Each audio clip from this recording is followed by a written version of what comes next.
Hello friends, this is Kanchan Kumari. Welcome you all to the today's vocabulary.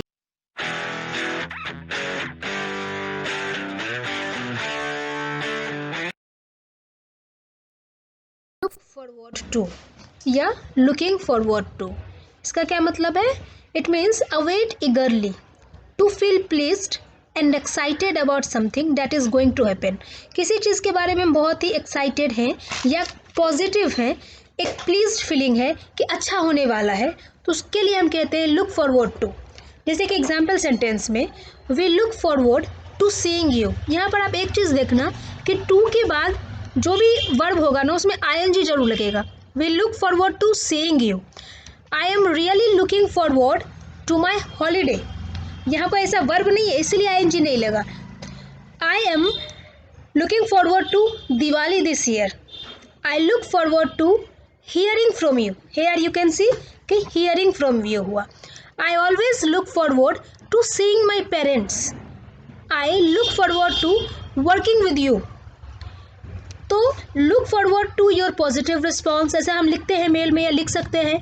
और अगर हम मिलने की बात करते हैं तो look forward to seeing you, look forward to meeting you, इस तरह करके लिखा जा सकता है।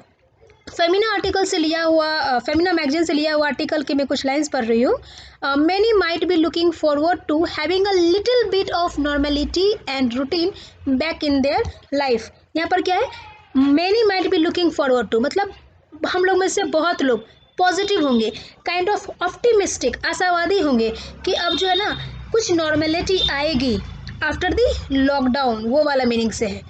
It's been a tough few months for the masses, ये बहुत ही टफ मंथ्स रहा लोगों के, जो लॉकडाउन वाला पीरियड था। फॉर द मासेस, मासेस मतलब ज़्यादा लोगों के लिए। Staying indoor and having little और नो सोशलाइजिंग एट ऑल, क्योंकि वो इंडोर में हम रहते थे और कोई भी सोशलाइजिंग नहीं एक्सेप्ट ये सोशल मीडिया, हम किसी से मिलजुल नहीं सकते थे। तो अगर हमें किसी चीज़ की बहुत खुशी है और हम इंतजार कर रहे हैं उस पल का, तो हम उसके लिए लिख सकते हैं या बोल सकते हैं I look forward to that moment, ऐसा करके हम बता सकते हैं। तो हमारी एक्साइटमेंट को, हमारी पॉजिटिविटी को एक्सप्रेस करने के लिए for the future, for the coming future कहा जाए, उसके लिए हम लुक फॉरवर्ड टू कहेंगे। Hold up, hold up means to hide out in or as if in a hole or cave and to be hiding in a safe place. Hold up का मतलब है कि हम सेफ्टी के लिए किसी जगह पर छुपे हुए हों, उसे हम होल्ड अप कह सकते हैं। कभी कोई गलती करके भी, क्रिमिनल भी अगर छुप जाए तो उसे भी होल्ड अप कहेंगे। और कभी हम अपनी ठंड से बचने के लिए, सपोज हम अगर घर में रहते हैं या कहीं कहीं छुप जाते हैं, जाकर केव में चले जाते हैं, या जानवर जो चले जाते हैं केव में, उसे होल्ड अप होना कहते हैं। Example sentences, the robbers were hold up in a deserted warehouse. तो रबर्स को होल्ड अप ही होना पड़ेगा, क्योंकि अगर वो छुपेंगे नहीं तो they can be easily caught by police. तो उन्होंने क्या किया? डेजर्टेड वेयर हाउस में छुपे। डेजर्टेड समझते हो, जहाँ कोई नहीं होता, वीरान सा वेयर हाउस में। Black bears are also the animals that hole up in winter. Black bears भी एक ऐसा एनिमल है जो विंटर के टाइम में होल अप हो जाता है, मतलब वो भी कहीं खो जाता है, छुप जाता है। वो भी अपने केव में या वो जहाँ रहते हैं वो वहाँ चले जाते हैं, जैसे कि वो विंटर में वो सेफ रहे। She was hold up in the mountains somewhere trying to avoid the media. अब उनके पीछे मीडिया लगी थी, उनके हर एक्टिविटी को मीडिया नोट कर रही थी, माइट बी सम रीज़न। तो वो उन्होंने क्या करा, कहीं माउंटेन्स में समवेयर वो होल्ड अप हो गई, हाइड आउट हो गई। The gunman are still hold up in the town. Town में अभी भी वो होल्ड अप है, मतलब अभी भी वो छुपे ही हुए हैं। और अभी कोविड-19 में एक तरह से हम लोग सभी होल्ड अप थे कि कोविड ना हमें हो जाए, इसके लिए हम लोग अपने घर में होल्ड अप थे। तो उसे भी, जो हम अपनी सेफ्टी के लिए भी छुपते, that is also called hold up. It is essential to understand that everyone reacts differently to stressful situations. So, while some may find it effortless to stay holed up and not be faced by the outside world for a while. यहाँ पर जो इसका meaning है कि ये हमें समझना बहुत ज़रूरी है कि हर किसी का रिएक्शन डिफरेंट होता है कोई स्ट्रेसफुल सिचुएशन में। जैसे कि कोविड में किसी के लिए होल्ड अप रहना, मतलब इंडोर्स रहना, एफर्टलेस है, मतलब ज़्यादा कोई चिंता नहीं हो रही। जो ऐसे भी घर में रहते थे उन्हें दिक्कत नहीं हो रही, पर जो लोग अक्सर बाहर जाते थे उनके लिए होल्ड अप रहना बहुत ही मुश्किल वाली बात है। फेज्ड का मीनिंग मैं अगले स्लाइड में बताऊंगी। थैंक फेज्ड FAZED फेज्ड मतलब टू मेक समबडी वरीड और नर्वस, या खुद भी हम अगर कभी वरीड हो जाते हैं, नर्वस हो जाते हैं किसी चीज़ से, हमें फ़र्क पड़ जाता है, हम इमोशनली थोड़ा इम्बैलेंस हो जाता है हमारा, तो उसे हम फेज्ड कहेंगे। Example sentences. First, criticism did not seem two phase the writer. उस राइटर को कितना क्रिटिसाइज किया गया, लेकिन ऐसा लगता है जैसे कि क्रिटिसिज्म थे उनको मतलब फेज ही नहीं किया, उनको बिल्कुल भी वरीड नहीं किया, बिल्कुल भी नर्वस नहीं किया। सेकेंड, नथिंग फेज्ड हर। उसे किसी भी चीज़ ने, कोई भी परेशानी ने उसे परेशान नहीं किया। Nothing fazed her. Third, no one is fazed by the sight of guns here anymore. ये कहीं से लिया हुआ एक सेंटेंस है कि यहाँ पर ना कोई गन्स देखने से ना फेज नहीं होने वाला, टेंशन में नहीं होने वाला, कोई नर्वस नहीं होने वाला। ये it is for the brave people. Four, children will not be phased by the huge lips in technological development, they will be leading it. ये हमारे फ्यूचर के लिए कहा जा रहा है। फिर जो हमारे बच्चे हैं उन्हें बिल्कुल भी फ़र्क नहीं पड़ने वाला, बिल्कुल भी वो फेज्ड नहीं होने वाले हैं कि इतना जो टेक्नोलॉजिकल डेवलपमेंट हो रहा है, इतनी कोडिंग ये वो, उन्हें कोई फ़र्क पड़ने वाला नहीं है। इवन कि they will be leading it. यहाँ पढ़ते हैं आर्टिकल की lines. It is essential to understand that everyone reacts differently to stressful situations, so while some may find it effortless to stay hold up and not be fazed by the outside world for a while. यहाँ हम समझ गए कि भले ही कुछ लोगों के लिए होल्ड अप रहना एफर्टलेस हो और बिल्कुल भी फेस्ड भी ना होते हो, बिल्कुल भी वरीड भी ना होते हो, नर्वस भी ना होते हो, लेकिन सम ओंट कोप एज वेल। लेकिन कुछ लोगों के लिए ऐसे सिचुएशन में कोप अप करना, हैंडल करना मुश्किल होती है। Well being, WELL-BEING, well being.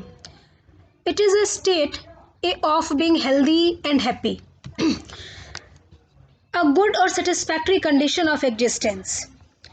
Wellbeing का मतलब है कि प्रोस्पेरस हो हम, रिच भी हो, और हेल्थ वाइज भी हम हर तरीके से हम रिच हों, तो कहा जा सकता है कि वेलबींग। किसी के भले की हम बात करते हैं, कहते हैं I am talking about your wellbeing, कल्याण एक तरह से। Example sentences. We are responsible for the care and well-being of all our patients. Like doctor or any hospital can tout, ऐसे कह सकते हैं अपने बारे में कि we are responsible for the care and well-being, मतलब हम ये चाहते हैं कि सभी satisfactory condition में रहे, सभी healthy और happy रहे। A good meal promotes a feeling of well-being. अच्छा खाना खाने से, एक सही मील खाने से well-being की फीलिंग आती है, मतलब अच्छा बढ़ता है, एक इमोशनली एक रिच फीलिंग आती है, हम एक तरह से हेल्दी भी और हैप्पी भी महसूस कर पाते हैं। We try to ensure the well being of our employees. कोई एम्प्लॉयर अपने एम्प्लॉयज़ के लिए ऐसा कह सकता है या अपनी कंपनीज़ के बारे में पॉजिटिव पॉइंट में बता सकता है कि हम अपने एम्प्लॉयज़ के वेलबींग को इंश्योर करना चाहते हैं कि सभी एकदम हेल्दी रहे, हैप्पी रहे, उनका अप्रेजल होता है। Four, healthy thoughts, right behaviour gives one of the mental wellbeing. अच्छा सोचने से, अच्छे थॉट क्रिएट करने से, सही व्यवहार करने से एक तरह से हमारा एक पॉइंट हुआ ये, जैसे कि हमारा मेंटल वेलबींग होता है, मतलब मेंटली हम हेल्दी रहते हैं, मेंटली हम हैप्पी रहते हैं। Stress can affect a persons physical wellbeing. अगर कोई स्ट्रेस रहता है, कोई स्ट्रेसफुल सिचुएशन में रहता हो, या कोई पर्सन हमेशा स्ट्रेस लेता हो, उसे टेंशन होती हो, तो उसके फिजिकल वेलबींग को फ़र्क पड़ेगा, यहाँ तक कि मेंटली भी फ़र्क पड़ता है। वेलबींग मतलब वो एक कहा जाए तो good and satisfactory condition of existence में नहीं रहता है। आर्टिकल के लाइन्स को पढ़ते हैं। यहाँ पर है कि humans need to be compassionate towards each other. एक दूसरे के लिए कंपैशनेट होने की ज़रूरत है। Keeping the well being of each other at the top, मतलब एक दूसरे की, मतलब स्पेशली जो कोरोना का टाइम है या जब भी कोई विपरीत परिस्थिति होती है, एडवर्स सिचुएशन, उसमें एक दूसरे की वेल बीइंग को प्रायोरिटी पे रखना चाहिए, मतलब टॉप पे रखना चाहिए कि भाई हर कोई ना खुश रहे, एक हेल्दी रहे, हैप्पी रहे, किसी को किसी तरह का स्ट्रेसफुल सिचुएशन ना आए, मेंटली भी सब खुश रहे, वही प्रायोरिटी होनी चाहिए, सबका वेलबींग हमारा प्रायोरिटी होना चाहिए। Flutter, FLUTTER, Flutter.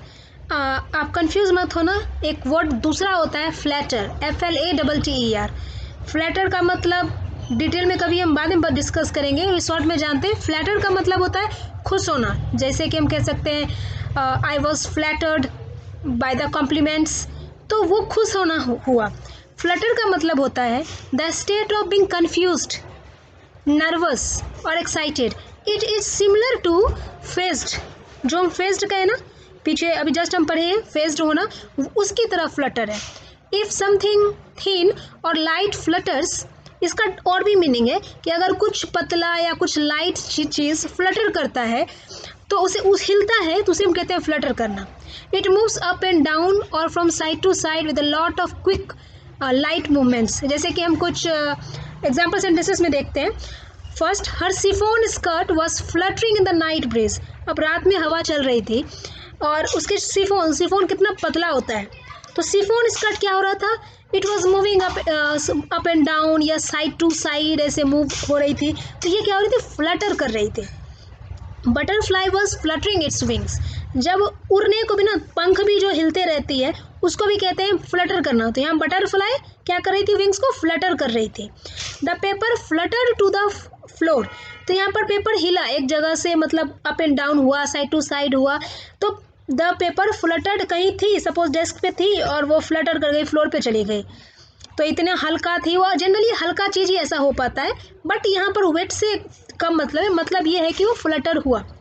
His heart gave a little flutter as the ladder slipped a couple of inches. जैसे कि उसका दिल थोड़ा सा धड़कने लगा, एकाएक उसका दिल मतलब धड़कन तेज हुआ, ऐसा मन हिल गया।